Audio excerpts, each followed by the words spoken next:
খোকা বাপ তুই কই গেলি খোকা বাপ তুই কই গেলি তোমরা কি আমার খোকারে দেখছো দেখো নাই তুমি কি আমার খোকারে দেখছো তুমিও দেখো নাই তোমরা কেউই দেখো নাই কেউ না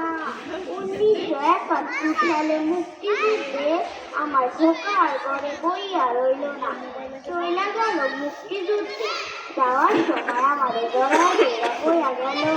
মা যুদ্ধে যাচ্ছি মা তুমি আমার জন্য আল্লাহর কাছে দোয়া করে দাও আমি তো মুখ্য সূক্ষ্ম মানুষ আমি তো কিছু বুঝি না যুদ্ধ করে কর আমার খোকারে কইলাম বাপ যুদ্ধ করে কর আমার খোকা আমারে কইল মা যুদ্ধ হচ্ছে আমাদের দেশের অধিকার আমাদের মায়ের অধিকার সেই অধিকার তার ছিনানি কাছে আমি খোকার কথা বলি না খুব খুশি হইলাম খোকারে কইলাম যাক বাচ্চা তুই